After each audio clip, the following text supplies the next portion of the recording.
fortement de faire vérifier vos voiles par un maître voilier avant votre départ pour la Transpacifique, parce que vous allez faire de longues distances en totale autonomie, avec des conditions qui seront très variées.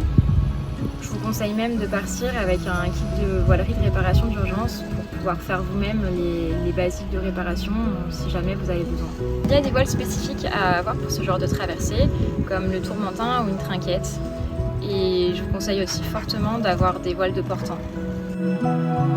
Si vous n'avez pas la possibilité de faire vérifier vos voiles par un maître voilier, vous pouvez les vérifier vous-même en checkant sur le génois l'avant duvet, les coutures des sangles sur les 3 points de la voile, que ce soit sur la tête, sur le point d'écoute et au point d'amure. Sur la grand voile, bien vérifier les différentes coutures au niveau des coulisseaux et des coulisseaux de latte, au niveau de vos goussets de latte. Les signes d'usure à ne surtout pas négliger sont la délamination sur les tissus enlaminés et tout ce qui va être couture. Si vous avez des coutures de panneaux ou de jonctions qui se décousent, ça doit vraiment être pris au sérieux.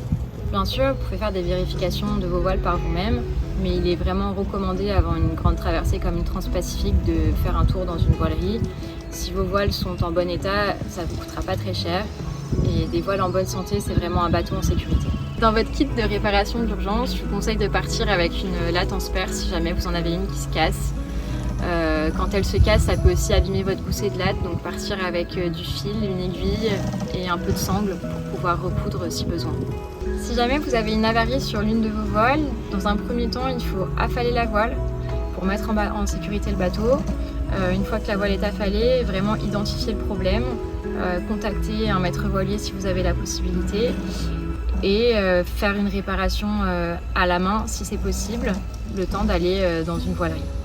L'erreur qu'on peut voir régulièrement sur des navigateurs qui partent pour des longues traversées, c'est des personnes qui connaissent pas assez bien leur bateau et leurs équipements. Il faut vraiment essayer et tester toutes les voiles que vous avez avant de partir pour vous dire que si vous devez utiliser par exemple un tourmentin dans du fort vent, vous savez, vous connaissez votre bateau, vous savez faire la manœuvre et vous serez en sécurité. Ça évite beaucoup de problèmes. Si je peux vous donner un conseil avant de traverser le Pacifique, c'est vraiment vous entourer de professionnels compétents qui connaissent le Pacifique, comme David et son équipe.